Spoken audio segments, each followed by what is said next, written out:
everyone, welcome to my channel, or welcome back to my channel. Today I am filming my birth story of my second baby for you guys. Just a quick little reminder, if you have not watched the previous video, that kind of explains where we are right now and all of that, so make sure you guys check out my last vlog. I will link it in the description below.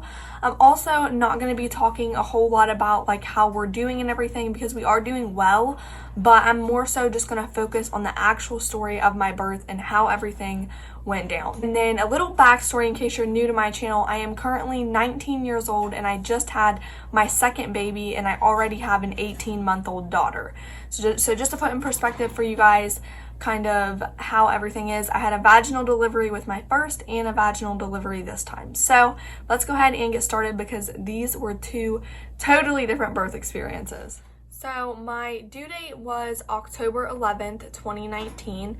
I am currently, I think, one day away from my due date. My due date is tomorrow, but I had her a couple days early. On October 7th, it was a Monday, I started having contractions around 8 p.m., but they were light contractions and I wasn't really sure if it was labor or not. However, this is one part that was a lot similar to my daughter's birth. I kind of had an idea that this might be it because I never really had contractions before, but obviously I wasn't totally sure yet, so we waited around, and for some reason I just couldn't sleep because I was so anxious and excited. I just wanted to know if it was labor, you know, all the feelings you get. Around 10:30 I tried to go to sleep, so I laid down and I could not sleep because they were actually progressively getting worse. Now, these contractions sped up way faster than when I had my daughter. They were getting worse faster. They were still totally bearable, but they were just getting a lot worse faster. So it was 10:30, and then I woke up at exactly 11:17, and I had slept through some of the contractions. I could still feel them in my sleep. I was not in a deep sleep whatsoever, but I did kind of doze off.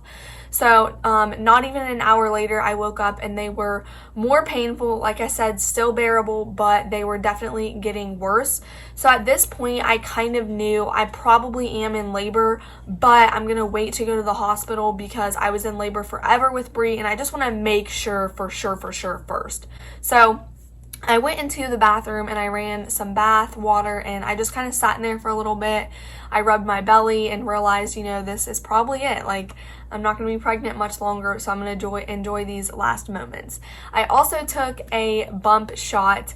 This was toward the end of before we went to the hospital, so this is not a good picture because I was in a decent amount of pain, but I will insert the picture here of my last bump shot. If you're wondering, yes, I was very small when I was pregnant. And around 1:45 or 2, I woke up my fiance because I knew at this point, like, we probably should go to the hospital soon. So I woke him up, he got up, and we kind of, like I said, moped around just a little bit longer just to let things, you know, speed on a little bit.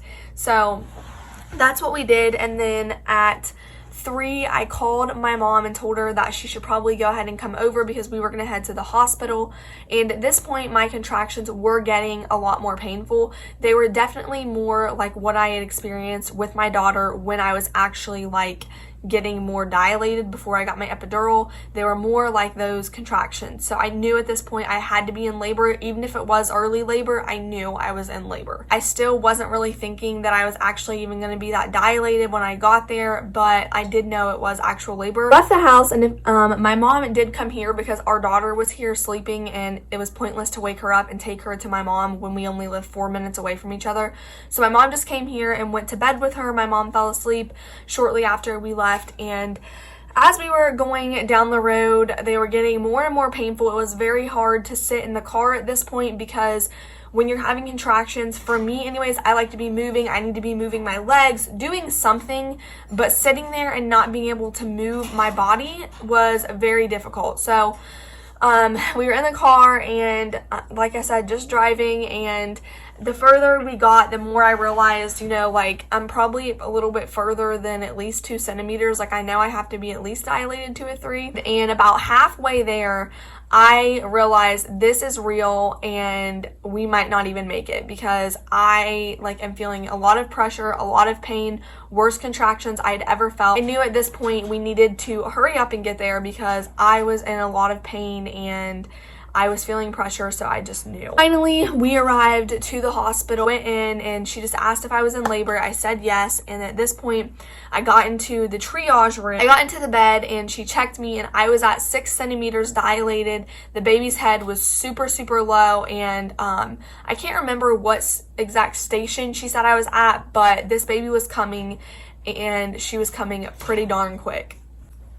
My plan was to still get an epidural and have everything just go smoothly like it did with my daughter's birth, but God had some other plans in mind, because your girl had no idea that I was going to go through this birth with no epidural, no pain medication, absolutely nothing, because that was not my plan. I knew that there was a chance that I was not going to have the epidural. I kept asking them, can I get the epidural? And they were just putting in my IVs, trying to get everything ready before I popped this baby out. They were kind of rushing to get all my papers and ask me all the questions they ask you in the computer before I gave birth. So they were just kind of rushing. I could tell they knew that I probably was not going to get an epidural. I wasn't going to have time. And I would literally beg them, can you please get me an epidural? You know, can we do something? And they were still working on me and trying as fast as they could to possibly get me an epidural. I think in their heads, they knew I was not going to get an epidural, but they weren't going to tell me that because I was already freaking out. So at this point, it was about 4 in the morning, a little past 4, because we arrived at the hospital at 4, and it was a little past 4 at this point. So I had got admitted into my room. They knew I was in labor. Like I said, they were speeding everything up to try to help me get my epidural, and I was sitting on the bed, and I don't know what time this was. I'm assuming it was around 4:35, 4:40-ish. And I was sitting in the middle of a contraction, just trying to breathe through the pain. I'm pretty sure I was screaming, and my water broke. So I stood up after my water broke. I was screaming at the nurse because she was at the door talking to another nurse and was telling her labor is going pretty quick. You know, I might need somebody in here. Like, this is happening really fast. So she was telling another nurse that. As she was telling her that, my water broke as I was in the middle of a contraction, and I was screaming, and I was like, oh my gosh, something's happening. And then I was like, I think my water broke. And so it definitely broke, and I stood up, and I was like, I think I have to poop, is what I told her, because I was feeling just a lot of pressure. I don't really know if I had to or not. She made me lay back down. I could not go to the bathroom, and she checked me, and I was at 7 centimeters. However, literally as she was taking her hand out from checking me, I went to a 10 in probably 10 seconds, if that. And this is the part that really threw me off and kind of hits home a little bit. So I was laying in the hospital bed, and my body started involuntarily pushing. At this point, I realized I'm not getting the epidural. It's far too late, and they knew that the whole time, I think. I did not, though. I really had some hope that it was going to happen, but at this point, my body was literally pushing the baby out, and it was uncontrollable. I could not stop it. So the nurse looked at me and she was like, honey, stop pushing. Like, we've got to get the doctor in here. And she was telling me to stop pushing, try to quit pushing, you know, whatever, just breathe through it. And I was literally screaming because my body was pushing, and I honestly couldn't tell you if I was screaming because of the pain and the pressure, or if I was screaming because I was terrified and I did not plan to give birth without the epidural. I don't know which one of those it was, maybe a mixture of both, but I was literally screaming, and so my body was involuntarily pushing, and she called the OB, the doctor, and said, I need you to please get in here. She's involuntarily pushing. She cannot stop pushing. You know, this baby is coming. Please hurry. So a little bit after that, the doctor came in, and when the doctor was walking through the door, her head was already starting to crown. She was literally coming out, and I just remember the doctor telling me, honey, put your legs back, you know, bring them back towards you. It'll help you get her out better. I was still terrified and still telling them, no, I cannot do this without the epidural. Like, there's no way. Like, I'm not going to be able to do it. And she was literally coming out as I was telling them, I can't do it. So I was literally begging for them to give me something. But at this point, honestly, it didn't even hurt that bad. It did hurt, don't get me wrong, but the contractions were way worse than actually pushing her out. She came so fast, so pushing wasn't even hard for me because my body was just doing it, and it was kind of a relief. It did hurt and it was a lot of pressure, but my body just was doing the right thing, and so it felt right. She came out in about 2 minutes after the doctor got there. They actually had to tell me to slow down my pushing because they were afraid I was going to tear really badly if I kept pushing involuntarily, but like I said, I could not stop. My body was doing its own thing, and she flew out of there. Her head came out, and then I remember them telling me to look down, and I seen her shoulders and everything come out, and I didn't even really scream at this point. I was just kind of like in relief, and they laid her on top of me, and it was the craziest moment ever. She was born at 4:55 p.m. like I said, not p.m., a.m., but she was born at 4:55 a.m. and we had just arrived at the hospital at 4 a.m.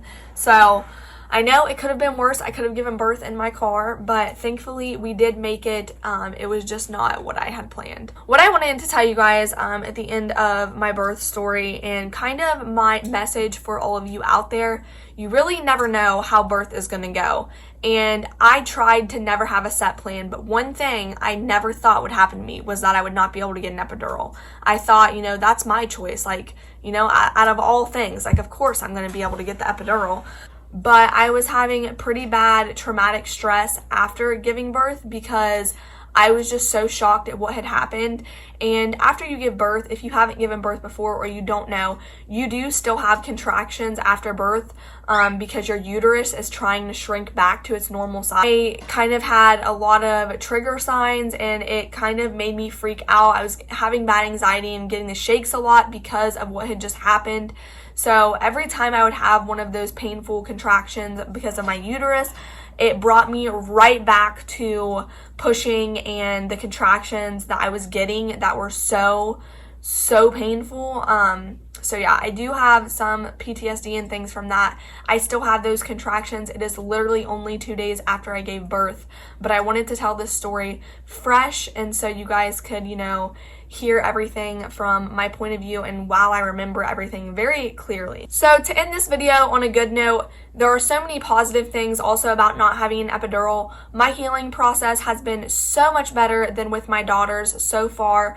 I am doing really well. The only thing that is worse than with my daughter is my back and stomach pains are worse, and I'm very, very sore. Not in the vaginal area even, literally just in my stomach and back. Down in my vaginal area and everything else, it literally feels like I didn't even give birth. I also didn't tear, so that is another reason why. She said I had a little bit of like abrasions, like scrapes, but I did not tear at all. So I didn't have any stitches or anything.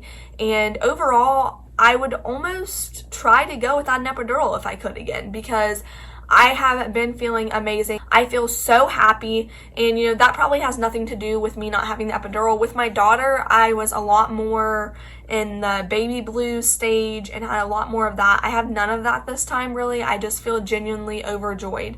Of course, I have stressful moments, but I feel so happy, so blessed with the family that I have. I was going to bring the baby in, but I don't want to bring her in because I don't want to wake her up. So I'm going to insert a clip and you guys can see what she looks like. She is sleeping right now. I did show her in the previous video. I will do more videos with her so you guys can see her.